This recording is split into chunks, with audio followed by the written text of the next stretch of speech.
بسم اللہ الرحمن الرحیم۔ شروع کرتا ہوں اللہ کے نام سے جو بے انتہا مہربان نہایت رحم والے ہیں۔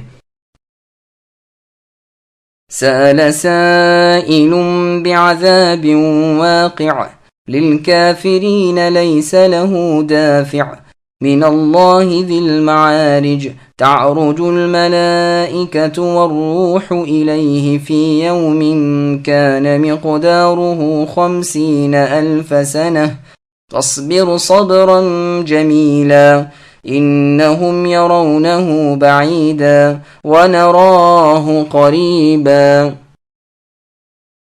ایک طلب کرنے والے نے اس عذاب کی خواہش کی جو ہونے والا ہے کافروں پر جسے کوئی ہٹانے والا نہیں، اس اللہ کی طرف سے جو سیڑھیوں والے ہیں، جس کی طرف فرشتے اور روح چڑھتے ہیں، اس دن میں جس کی مقدار 50,000 سال کی ہے۔ پس تم اے نبی اچھی طرح صبر کرو، بے شک یہ اس عذاب کو دور سمجھ رہے ہیں اور ہم اسے قریب ہی دیکھتے ہیں۔ سامعین اب ان آیتوں کی تفسیر سماعت کیجیے۔ بعذابن میں جو با ہے وہ بتا رہی ہے کہ یہاں فعل کی تضمین ہے، گویا کہ فعل مقدر ہے، یعنی یہ کافر عذاب کے واقع ہونے کی طلب میں جلدی کر رہے ہیں، جیسے اور جگہ اللہ نے فرمایا وَيَسْتَعْجِلُونَكَ بِالْعَذَابِ وَلَن يُخْلِفَ اللَّهُ وَعْدَهُ، یعنی یہ لوگ عذاب کے مانگنے میں عجلت کر رہے ہیں اور اللہ تعالیٰ ہرگز وعدہ خلافی نہیں کرتے، یعنی اللہ کا عذاب یقیناً اپنے وقت مقررہ پر آ کر ہی رہے گا۔ سنن نسائی میں ابن عباس رضی اللہ عنہما سے وارد ہے کہ کافروں نے عذاب الہی مانگا جو ان پر یقیناً آنے والا ہے، یعنی آخرت میں۔ ان کی اس طلب کے الفاظ بھی دوسری جگہ قرآن میں منقول ہیں۔ اللہ کہتے ہیں اللہم ان کان ھذا ھو الحق من عندک فامطر علینا حجارۃ من السماء او ائتنا بعذاب علیم، یعنی اللہ تعالیٰ اگر یہ آپ کے پاس سے حق ہے تو ہم پر آسمان سے پتھر برسائے، ہمارے پاس کوئی دردناک عذاب لائیے۔ ابن زید رحمۃ اللہ علیہ وغیرہ کہتے ہیں کہ اس سے مراد وہ عذاب کی وادی ہے جو قیامت کے دن عذابوں سے بہہ نکلے گی، لیکن یہ قول ضعیف ہے اور مطلب سے بہت دور ہے۔ صحیح قول پہلا ہے جس پر روش کلام کی دلالت ہے۔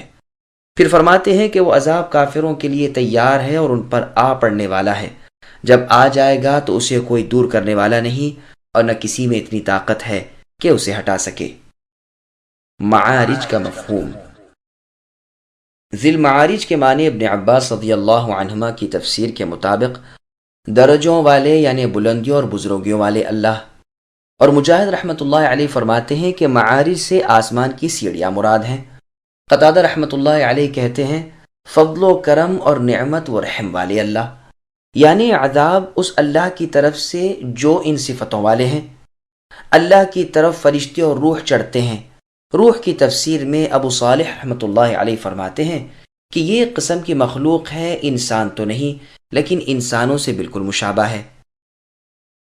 میں یعنی ابن کثیر کہتا ہوں کہ اس سے مراد جبریل علیہ السلام ہوں، اور یہ عطف ہو عام پر خاص کا، اور ممکن ہے اس سے مراد بنی آدم کی روحیں ہوں، اس لیے کہ وہ بھی قبض ہونے کے بعد آسمان کی طرف چڑھتی ہیں، جیسے کہ برا بن عازب رضی اللہ عنہ والی لمبی حدیث میں ہے کہ جب فرشتے پاک روح نکالتے ہیں تو اسے لے کر ایک آسمان سے دوسرے پر چڑھتے جاتے ہیں، یہاں تک کہ 7ویں آسمان پر پہنچتے ہیں۔ گو اس کے بعض راویوں میں کلام ہے، لیکن یہ حدیث مشہور ہے اور اس کی شہادت میں ابو ہریرہ رضی اللہ عنہ والی حدیث بھی ہے، جیسے کہ پہلے بروایت امام احمد، ترمذی اور ابن ماجہ رحمۃ اللہ علیہم گزر چکی ہے، جس کی سند کے راوی ایک جماعت کی شرط پر ہیں۔ پہلی حدیث بھی مسند احمد، ابو داؤد، نسائی اور ابن ماجہ میں ہے۔ ہم نے اس کے الفاظ اور اس کے طرق کا بسیط بیان آیت یثبت اللہ الذین آمنوا بالقول الثابت کی تفسیر میں کر دیا ہے، یعنی سورہ ابراہیم کی آیت نمبر 27، 50,000 سال کا روز قیامت۔ پھر فرمایا اس دن میں جس کی مقدار 50,000 سال کی ہے، اس میں 4 قول ہے۔ ایک تو یہ کہ اس سے مراد وہ دوری ہے جو اسفل السافلین سے عرش معلیٰ تک ہے، اور اسی طرح عرش کے نیچے سے اوپر تک کا فاصلہ بھی اتنا ہی ہے، اور عرش معلیٰ سرخ یاقوت کا ہے، جیسے کہ امام ابن ابی شیبہ نے اپنی کتاب صفت العرش میں ذکر کیا ہے۔ ابن ابی حاتم میں ہے کہ ابن عباس رضی اللہ عنہما فرماتے ہیں کہ اس کے حکم کی انتہا نیچے کی زمین سے آسمانوں کے اوپر تک 50,000 سال کی ہے، اور ایک دن 1,000 سال کا ہے، یعنی آسمان سے زمین تک اور زمین سے آسمان تک ایک دن میں جو 1,000 سال کے برابر ہے، اس لیے کہ آسمان و زمین کا فاصلہ 500 سال کا ہے۔ یہی روایت دوسرے طریق سے مجاہد رحمۃ اللہ علیہ کے قول سے مروی ہے، ابن عباس رضی اللہ عنہما کے قول سے نہیں ہے۔ ابن عباس رضی اللہ عنہما سے ابن ابی حاتم میں روایت ہے کہ ہر زمین کی موٹائی 500 سال کے فاصلے کی ہے، اور ایک زمین سے دوسری زمین تک 500 سال کی دوری ہے، سو 7,000 سال یہ ہو گئے۔ اسی طرح آسمان 14,000 سال سے ہوئے، اور 7ویں آسمان سے عرش عظیم تک 36,000 سال کا فاصلہ ہے۔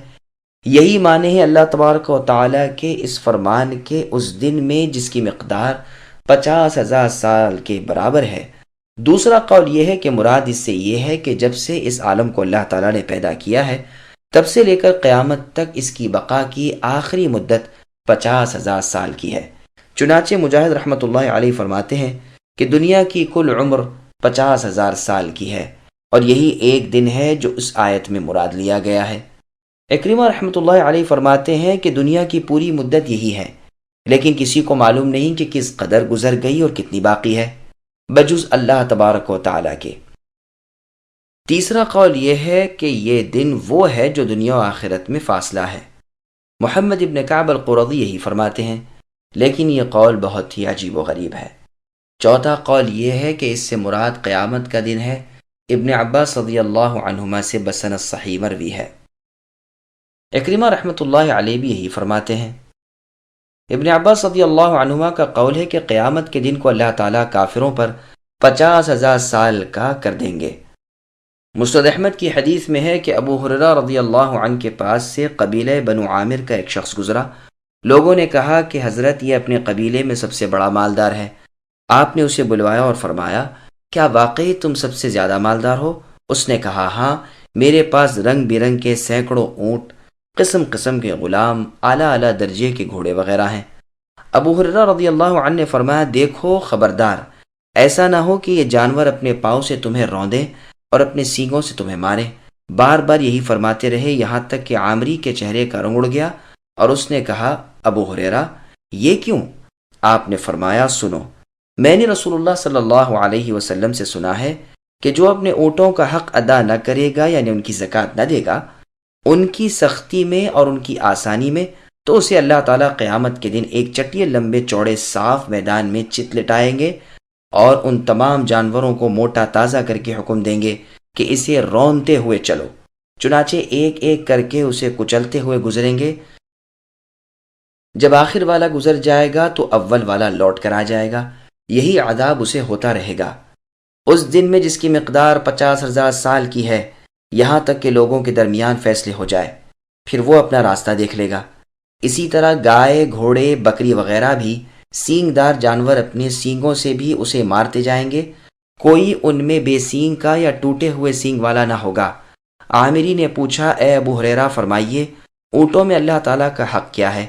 فرمایا، مسکینوں کو سواری کے لیے تحفتاً دینا، غربا کے ساتھ سلوک کرنا، دودھ پینے کے لیے جانور دینا، ان کے نروں کی ضرورت جنہیں مادہ کے لیے ہو انہیں مانگا ہوا بے قیمت دینا۔ یہ حدیث ابو داؤد اور نسائی میں بھی دوسری سند سے مذکور ہے۔ مسند احمد کی حدیث میں ہے کہ سونے چاندی کے خزانے والا اس کا حق ادا نہ کرے گا، یعنی اگر اس کی زکوٰۃ نہ دے گا، اس کا سونا چاندی تختیوں کی صورت میں بنایا جائے گا اور جہنم کی آگ میں تپا کر اس کی پیشانی، کروٹ اور پیٹھ داغی جائے گی، یہاں تک کہ اللہ تبارک و تعالی اپنے بندوں کے فیصلے کر لے۔ اس دن میں جس کی مقدار تمہاری گنتی سے 50,000 سال کی ہوگی، پھر وہ اپنا راستہ جنت کی طرف یا جہنم کی طرف دیکھ لے گا۔ پھر آگے بکریوں اور اونٹوں کا بیان ہے، جیسے گزشتہ روایت میں بھی بیان ہوا ہے، اور صحیح مسلم کی حدیث میں ہے کہ گھوڑے 3 قسم کے لوگوں کے لیے ہیں۔ ایک قسم کے تو اجر دلانے والے، دوسری قسم کے پردہ پوشی کرنے والے، تیسری قسم کے بوجھ ڈھونے والے۔ یہ حدیث پوری صحیح مسلم شریف میں بھی ہے۔ ان روایتوں کے پورا بیان کرنے کی اور ان کی سندوں اور الفاظ کے تمام تر نقل کرنے کی مناسب جگہ احکام کی کتاب زکوٰۃ ہے۔ یہاں ان کے وارد کرنے سے ہماری غرض صرف ان الفاظ سے ہے کہ یہاں تک کہ اللہ تعالیٰ اپنے بندوں کے درمیان فیصلے کریں گے اس دن میں جس کی مقدار 50,000 سال کی ہے۔ عبداللہ ابن عباس رضی اللہ عنہما سے ایک شخص نے پوچھا کہ وہ دن کیا ہے جس کی مقدار 50,000 سال کی ہے؟ ابن عباس رضی اللہ عنہما نے فرمایا وہ کون سا 50,000 سال کا دن ہوگا؟ اس نے کہا کہ میں تو خود دریافت کرنے آیا ہوں۔ آپ نے فرمایا کہ سنو، یہ 2 دن ہیں جن کا ذکر اللہ تبارک و تعالیٰ نے اپنی کتاب میں کیا ہے۔ اللہ تعالیٰ ہی کو ان کی حقیقت کا بخوبی علم ہے۔ میں تو باوجود نہ جاننے کے کتاب اللہ میں کچھ کہنا مکروہ یعنی ناپسندیدہ جانتا ہوں۔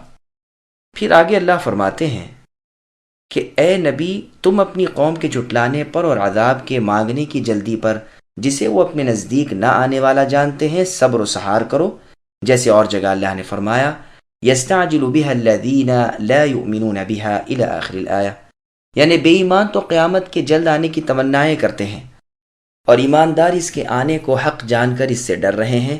اسی لیے یہاں بھی فرمایا کہ یہ تو یعنی کفار و مشرکین اسے یعنی قیامت کے دن کو دور جان رہے ہیں بلکہ محال اور واقع نہ ہونے والا مانتے ہیں، لیکن ہم اسے قریب ہی دیکھ رہے ہیں، یعنی مؤمن تو اس کا آنا حق جانتے ہیں اور سمجھتے ہیں کہ اب آیا ہی چاہتا ہے، نہ جانے کب قیامت قائم ہو جائے اور کب عذاب آ پڑے، کیونکہ اس کے صحیح وقت کو تو بجز اللہ تبارک و تعالیٰ کے اور کوئی جانتا ہی نہیں۔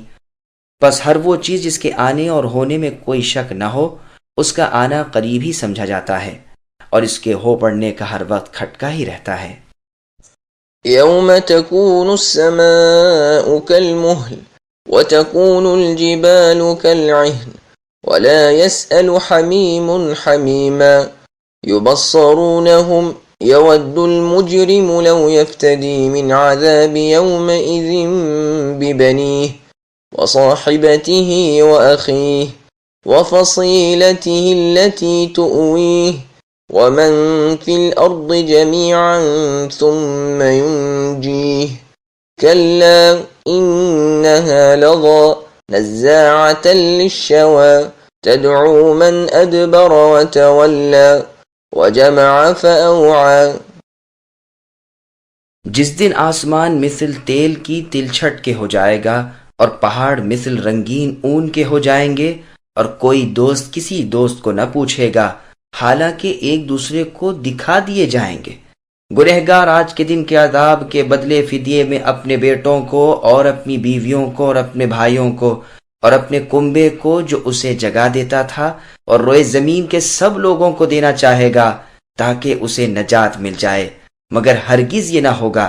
یقیناً وہ شعلہ والی آگ ہے جو منہ اور سر کی کھال کھینچ لانے والی ہے، وہ ہر اس شخص کو پکارے گی جو پیچھے ہٹتا اور منہ موڑتا ہے اور جمع کر کے سنبھال رکھتا ہے۔ سامعین، اب ان آیتوں کی تفسیر سماعت کیجیے۔ قیامت کی ہولناکیاں۔ اللہ تعالیٰ فرماتے ہیں کہ جس عذاب کو یہ طلب کر رہے ہیں وہ عذاب ان طلب کرنے والے کافروں پر اس دن آئے گا جس دن آسمان مثل مہل کے ہو جائے گا، یعنی زیتون کے تیل کی تلچھٹ جیسا ہو جائے، اور پہاڑ ایسے ہو جائیں جیسے دھنی ہوئی اون۔ یہی فرمان اور جگہ اللہ کا ہے وَتَكُونُ الْجِبَالُ كَالْعِهْنِ الْمَنْفُوشِ۔ پھر آگے اللہ فرماتے ہیں کہ کوئی قریبی رشتہ دار کسی اپنے قریبی رشتہ دار سے پوچھ گچھ بھی نہ کرے گا حالانکہ ایک دوسرے کو بری حالت میں دیکھ رہے ہوں گے، لیکن خود ایسے مشغول ہوں گے کہ دوسرے کا حال پوچھنے کا بھی ہوش نہ رہے گا، سب آپا دھاپی میں پڑے رہیں گے۔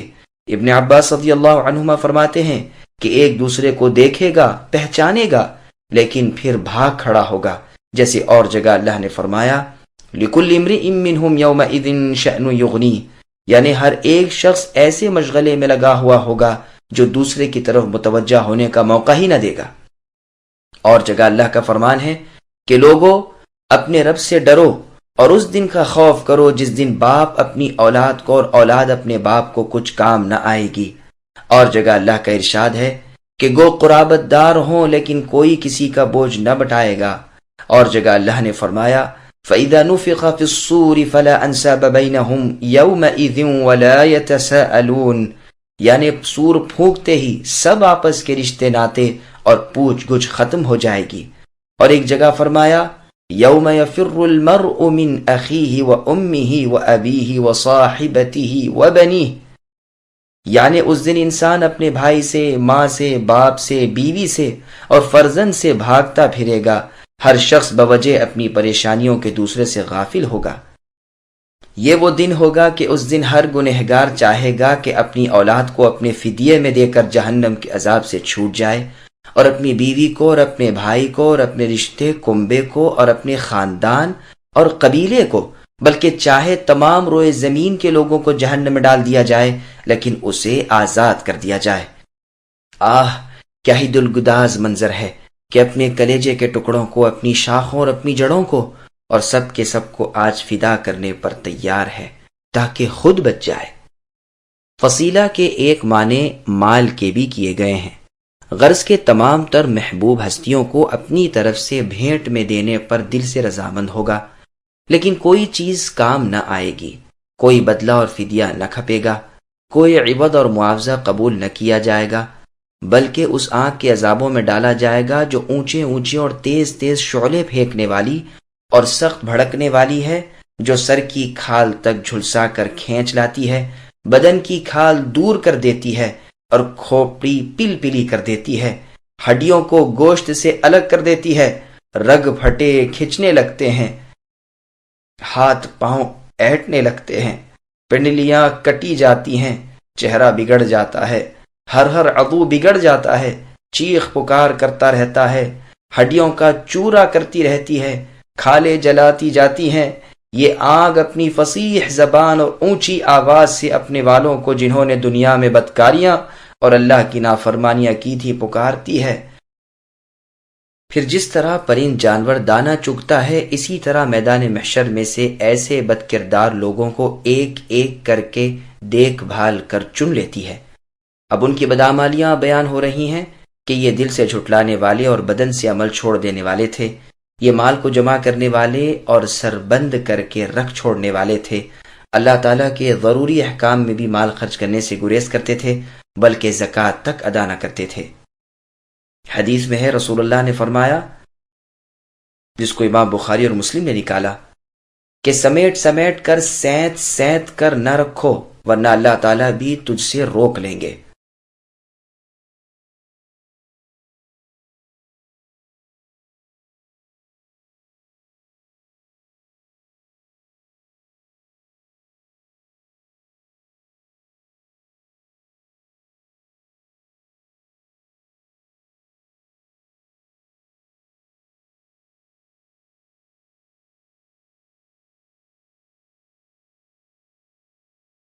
إن الإنسان خلق هلوعا إذا مسه الشر جزوعا وإذا مسه الخير منوعا إلا المصلين الذين هم على صلاتهم دائمون والذين في أموالهم حق معلوم للسائل والمحروم والذين يصدقون بيوم الدين والذين هم من عذاب ربهم مشفقون إن عذاب ربهم غير مأمون والذين هم لفروجهم حافظون إلا على أزواجهم أو ما ملكت أيمانهم فإنهم غير ملومين فمن ابتغى وراء ذلك فأولئك هم العادون والذين هم لأماناتهم وعهدهم راعون والذين هم بشهاداتهم قائمون والذين هم على صلاتهم يحافظون أولئك في جنات مكرمون۔ بے شک انسان بڑے کچے دل والا بنایا گیا ہے، جب اسے مصیبت پہنچتی ہے تو ہڑبڑا اٹھتا ہے، اور جب راحت ملتی ہے تو بخل یعنی کنجوسی کرنے لگتا ہے۔ مگر وہ نمازی جو اپنی نماز پر ہمیشگی کرنے والے ہیں اور جن کے مالوں میں مقررہ حصہ ہے، مانگنے والوں کا بھی اور سوال سے بچنے والوں کا بھی، اور جو انصاف کے دن پر یقین رکھتے ہیں اور جو اپنے رب کے عذاب سے ڈرتے رہتے ہیں، بے شک ان کے رب کا عذاب بے خوف ہونے کی چیز نہیں۔ اور جو لوگ اپنی شرمگاہوں کی حرام سے حفاظت کرتے ہیں، ہاں ان کی بیویوں اور لونڈیوں کے بارے میں جن کے وہ مالک ہیں، انہیں کوئی ملامت نہیں۔ اب جو کوئی اس کے علاوہ راہ ڈھونڈے گا تو ایسے لوگ حد سے گزر جانے والے ہوں گے، اور جو اپنی امانتوں کی اور اپنے قول و قرار ہر آن ملحوظ رکھتے ہیں، اور جو اپنی گواہیوں پر سیدھے اور قائم رہتے ہیں، اور جو اپنی نمازوں کی حفاظت کرتے ہیں، انہی لوگوں کی جنتوں میں عزت و تکریم کی جائے گی۔ سامعین، اب ان آیتوں کی تفسیر سماعت کیجیے۔ بے صبری انسانی عادت ہے۔ یہاں انسانی جبلت کی کمزوری بیان ہو رہی ہے کہ بڑا ہی بے صبرا ہے، مصیبت کے وقت تو مارے گھبراہٹ اور پریشانی کے باولا سا ہو جاتا ہے، گویا دل اڑ گیا اور گویا اب کوئی آس باقی نہیں رہی، اور راحت کے وقت بخیل کنجوس بن جاتا ہے، اللہ تعالیٰ کا حق بھی ڈکار جاتا ہے۔ سنن نبی داؤد اور مسند احمد میں نبی صلی اللہ علیہ وسلم کا فرمان ہے، بدترین چیز انسان میں بے حد بخیلی اور انتہائی درجے کی نامردی ہے۔ پھر آگے اللہ نے فرمایا کہ ہاں، اس مذموم خصلت سے وہ لوگ دور ہیں جن پر خاص فضل الہی ہے اور جنہیں توفیق خیر ازل سے مل چکی ہے، جن کی صفتیں یہ ہیں کہ وہ پورے نمازی ہیں، وقتوں کی نگہبانی کرنے والے، واجبات نماز کو اچھی طرح بجا لانے والے، سکون و اطمینان اور خشوع و خضوع سے پابندی کے ساتھ نماز ادا کرنے والے ہیں، جیسے کہ اللہ نے فرمایا قد افلح المؤمنون الی آخر الآیات۔ ان ایمانداروں نے نجات پالی جو اپنی نماز خوف الہی سے ادا کرتے ہیں۔ ٹھہرے ہوئے بے حرکت کے پانی کو بھی عرب ماء دائم کہتے ہیں۔ اس سے ثابت ہوا کہ نماز میں اطمینان واجب ہے۔ جو شخص اپنے رکوع و سجدے پوری طرح ٹھہر کر با اطمینان ادا نہیں کرتا، وہ اپنی نماز پر دائم نہیں، کیونکہ نہ وہ سکون کرتا ہے نہ اطمینان، بلکہ کوے کی طرح ٹھونگے مارتا ہے۔ اس کی نماز اسے نجات نہیں دلوائے گی۔ اور یہ بھی کہا گیا ہے کہ اس سے مراد ہر نیک عمل پر مداومت اور ہمیشگی کرنا ہے، جیسے کہ نبی صلی اللہ علیہ وسلم کا فرمان ہے، بخاری اور مسلم میں یہ حدیث ہے کہ اللہ تعالیٰ کو سب سے زیادہ پسندیدہ عمل وہ ہے جس پر مداومت یعنی ہمیشگی کی جائے، گو کم ہی ہو۔ صحیح بخاری میں ہے، رسول اللہ کی عادت مبارک بھی یہی تھی کہ جس کام کو کرتے اس پر ہمیشگی کرتے۔ قتادہ رحمۃ اللہ علیہ فرماتے ہیں کہ ہم سے ذکر کیا گیا ہے کہ دانیال علیہ السلام پیغمبر نے امت محمد کی تعریف کرتے ہوئے فرمایا کہ وہ ایسی نماز پڑھے گی کہ اگر قوم نوح ایسی نماز پڑھتی تو ڈوبتی نہیں، اور قوم عاد کی اگر ایسی نماز ہوتی تو ان پر بے برکتی کی ہوائیں نہ بھیجی جاتی، اور اگر قوم ثمود کی نماز ایسی ہوتی تو انہیں چیخ سے ہلاک نہ کیا جاتا۔ پس اے لوگو، نماز کو اچھی طرح پابندی سے پڑھا کرو، مومن کا یہ زیور اور اس کا بہترین خلق ہے، یعنی اخلاق۔ مالوں میں غریب کا حصہ۔ پھر آگے اللہ فرماتے ہیں کہ ان کے مالوں میں حاجت مندوں کا بھی مقررہ حصہ ہے۔ سائل اور محروم کی پوری تفسیر سورہ ذاریات میں گزر چکی ہے۔ یہ لوگ حساب اور جزا کے دن پر بھی یقین کامل اور پورا ایمان رکھتے ہیں، اسی وجہ سے وہ اعمال کرتے ہیں جن سے ثواب پائیں اور عذاب سے چھوٹیں۔ پھر ان کی صفت بیان ہوتی ہے کہ وہ اپنے رب کے عذاب سے ڈرنے اور خوف کھانے والے ہیں، جس عذاب سے کوئی عقل مند انسان بے خوف نہیں رہ سکتا، ہاں جسے اللہ تعالیٰ امن دے۔ اور یہ لوگ اپنی شرمگاہوں کو حرام کاری سے روکتے ہیں، جہاں اللہ تعالیٰ کی اجازت نہیں اس جگہ سے بچاتے ہیں، ہاں اپنی بیویوں اور اپنی مملوکہ لونڈیوں سے اپنی خواہش نفس پوری کرتے ہیں، سو اس میں ان پر کوئی ملامت اور الہانہ نہیں۔ لیکن جو شخص ان کے علاوہ اور جگہ یا اور طرح اپنی شہوت رانی کرے، وہ یقیناً حدود الہی سے تجاوز کرنے والا ہے۔ ان دونوں آیتوں کی پوری تفسیر قد افلح المؤمنون میں گزر چکی ہے، یہاں دوبارہ لانے کی ضرورت نہیں۔ یہ لوگ امانت کے ادا کرنے والے، وعدوں اور عہدوں، قول و قرار کو پورا کرنے والے اور اچھی طرح نبھانے والے ہیں، نہ خیانت کرتے ہیں، نہ بد عہدی اور نہ وعدہ شکنی کرتے ہیں۔ یہ سب صفتیں مؤمنین کی ہیں، اور ان کے خلاف عمل کرنے والا منافق ہے، جیسا کہ صحیح حدیث میں بخاری اور مسلم کی ہے۔ رسول اللہ نے فرمایا، منافق کی 3 خصلتیں ہیں، جب کبھی بات کرے تو جھوٹ بولے، جب کبھی وعدہ کرے تو اس کے خلاف کرے، اور جب امانت اس کے پاس رکھی جائے تو خیانت کرے۔ بخاری اور مسلم کی ایک اور روایت میں ہے کہ جب کبھی منافق عہد کرے تو اسے توڑ دے، اور جب کبھی جھگڑے تو گالیاں بکے۔ یہ اپنی شہادتوں یعنی گواہیوں کی بھی حفاظت کرنے والے ہیں، یعنی نہ اس میں کمی کرتے ہیں نہ زیادتی، نہ گواہی دینے سے بھاگتے ہیں نہ اسے چھپاتے ہیں، جو چھپا لے تو وہ دل کا گنہگار ہے۔ پھر آگے فرمایا کہ وہ اپنی نماز کی پوری چوکسی کرتے ہیں، یعنی وقت پر ارکان اور واجبات اور مستحبات کو پوری طرح بجا لا کر نماز پڑھتے ہیں۔ یہاں یہ بات خاص توجہ کے لائق ہے کہ ان جنتیوں کے اوصاف بیان کرتے ہوئے شروع وصف بھی نماز کی ادائیگی کا بیان کیا اور ختم بھی اسی پر کیا۔ بس معلوم ہوا کہ نماز امر دین میں عظیم الشان کام ہے، اور سب سے زیادہ شرف اور فضیلت والی چیز بھی یہی ہے۔ اس کا ادا کرنا سخت ضروری اور اس کا بند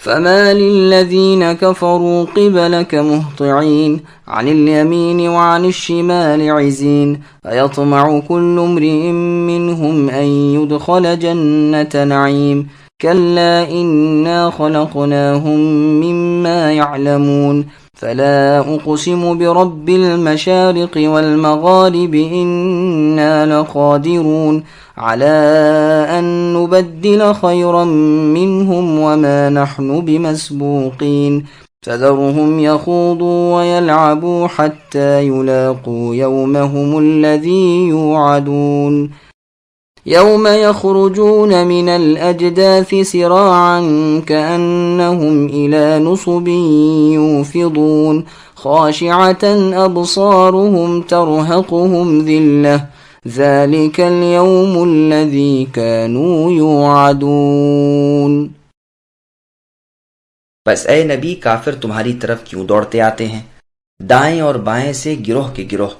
کیا ان میں سے ہر ایک کی توقع یہ ہے کہ وہ نعمتوں والی جنت میں داخل کیا جائے گا؟ ایسا ہرگز نہ ہوگا۔ ہم نے انہیں اس چیز سے پیدا کیا ہے جسے وہ جانتے ہیں، بس مجھے قسم ہے مشرقوں اور مغربوں کے رب کی کہ ہم یقیناً قادر ہیں کہ ان کے عوض ان سے اچھے لوگ لے آئیں۔ ہم عاجز نہیں ہیں۔ بس تم انہیں جھگڑتا کھیلتا چھوڑ دو یہاں تک کہ یہ اپنے اس دن سے جا ملیں جس کا ان سے وعدہ کیا جاتا ہے، جس دن یہ قبروں سے دوڑتے ہوئے نکلیں گے گویا کہ وہ کسی تھان کی طرف تیز تیز جا رہے ہیں۔ ان کی آنکھیں جھکی ہوئی ہوں گی، ان پر ذلت چھا رہی ہوگی۔ یہ ہے وہ دن جس کا ان سے وعدہ کیا جاتا تھا۔ سامعین، اب ان آیتوں کی تفسیر سماعت کیجیے۔ اللہ عز و جل ان کافروں پر انکار کر رہے ہیں جو رسول اللہ صلی اللہ علیہ وسلم کے مبارک زمانے میں تھے۔ خود آپ کو وہ دیکھ رہے تھے اور آپ جو ہدایت لے کر آئے وہ ان کے سامنے تھی، اور آپ کے کھلے معجزے بھی اپنی آنکھوں سے دیکھ رہے تھے۔ پھر باوجود ان تمام باتوں کے وہ بھاگ جاتے تھے اور ٹولیاں ٹولیاں ہو کر دائیں بائیں کترا جاتے تھے، جیسے اور جگہ اللہ نے فرمایا فَمَا لَهُمْ عَنِ التَّذْكِرَةِ مُعْرِضِينَ، یہ نصیحت سے منہ پھیر کر ان گدھوں کی طرح جو شیر سے بھاگ رہے ہوں کیوں بھاگ رہے ہیں؟ یہاں بھی اسی طرح فرما رہے ہیں کہ ان کفار کو کیا ہو گیا ہے کہ یہ نفرت کر کے کیوں آپ کے پاس سے نبی بھاگے جا رہے ہیں، کیوں دائیں بائیں سرکتے جاتے ہیں، اور کیا وجہ ہے کہ متفرق طور پر اختلاف کے ساتھ ادھر ادھر ہو رہے ہیں۔ امام احمد ابن حنبل رحمۃ اللہ علیہ نے خواہش نفس پر عمل کرنے والوں کے حق میں یہی فرمایا ہے کہ وہ کتاب اللہ کے مخالف ہوتے ہیں اور آپس میں بھی مختلف ہوتے ہیں۔ ہاں، کتاب اللہ کی مخالفت میں سب متفق ہوتے ہیں۔ ابن عباس رضی اللہ عنہما سے بروایت عوفی مروی ہے کہ وہ ٹولیاں ہو کر بے پرواہی کے ساتھ آپ کے دائیں بائیں ہو کر آپ کو مذاق سے گھورتے ہیں۔ حسن بصری رحمۃ اللہ علیہ فرماتے ہیں کہ یعنی دائیں بائیں الگ ہو جاتے ہیں اور پوچھتے ہیں کہ اس شخص یعنی محمد صلی اللہ علیہ وسلم نے کیا کہا۔ قتادہ رحمۃ اللہ علیہ فرماتے ہیں کہ دائیں بائیں ٹولیاں ٹولیاں ہو کر رسول اللہ کے ارد گرد پھرتے رہتے ہیں، نہ کتاب اللہ کی چاہت ہے نہ رسول اللہ کی رغبت ہے۔ مسند احمد اور مسلم کی حدیث میں ہے کہ رسول اللہ صلی اللہ علیہ وسلم لوگوں کے پاس تشریف لائے اور وہ متفرق یعنی بٹے ہوئے تھے، حلقے حلقے کی شکل میں تھے، تو آپ نے فرمایا میں تمہیں الگ الگ جماعتوں کی صورت میں کیسے دیکھ رہا ہوں۔ یہ ابن جریر میں اور سند سے بھی مروی ہے۔ کافروں کی جنت میں جانے کی خواہش۔ پھر ارشاد ہوتا ہے کہ کیا ان کی چاہت ہے کہ جنت نعیم میں داخل کیے جائیں؟ ایسا ہرگز نہ ہوگا۔ یعنی جب ان کی یہ حالت ہے کہ کتاب اللہ اور رسول اللہ صلی اللہ علیہ وسلم سے دائیں بائیں کترا جاتے ہیں، پھر ان کی یہ چاہت پوری نہیں ہو سکتی، بلکہ یہ جہنمی گروہ ہے۔ اب جس چیز کو یہ محال جانتے تھے، اس کا بہترین ثبوت انہی کی معلومات اور اقرار سے بیان ہو رہا ہے کہ جس نے تمہیں ضعیف پانی سے پیدا کیا ہے، یعنی منی سے، جیسے کہ خود تمہیں بھی معلوم ہے، پھر کیا وہ تمہیں دوبارہ نہیں پیدا کر سکتے ہیں؟ جیسے اور جگہ اللہ نے فرمایا الم نخلقکم من ماء مہین، کیا ہم نے تمہیں ناقدرے پانی سے پیدا نہیں کیا ہے؟ نیز فرمایا فلینظر الانسان مما خلق من ماء دافق، انسان کو دیکھنا چاہیے کہ وہ کس چیز سے پیدا کیا گیا ہے، اچھلنے والے پانی سے یعنی منی سے پیدا کیا گیا ہے جو پیٹ اور چھاتی کے درمیان سے نکلتا ہے۔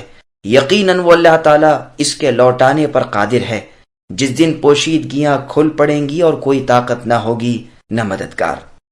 بس یہاں بھی فرماتے ہیں کہ مجھے قسم ہے اس کی جس نے زمین و آسمان کو پیدا کیا اور مشرق و مغرب متعین کی اور ستاروں کے چھپنے اور ظاہر ہونے کی جگہیں مقرر کر دیں۔ مطلب یہ ہے کہ اے کافرو، جیسا تمہارا گمان ہے ویسا معاملہ نہیں کہ نہ حساب کتاب ہوگا نہ حشر نشر ہوگا، بلکہ یہ سب یقیناً ہونے والی چیزیں ہیں۔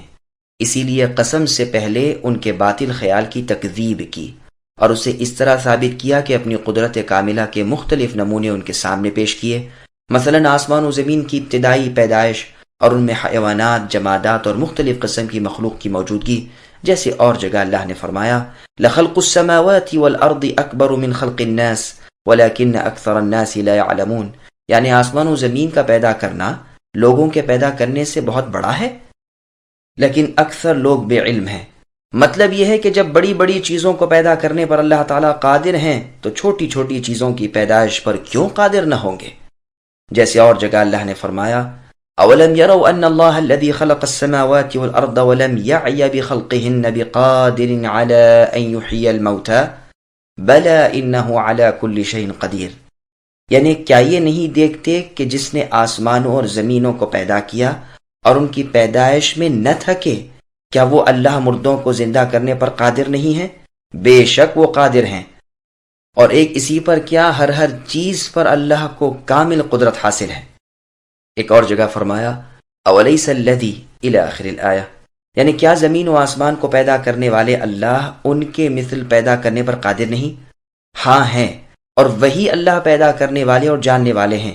وہ جس چیز کا ارادہ کرے کہہ دیتے ہیں کہ ہو جا، وہ اسی وقت ہو جاتی ہے۔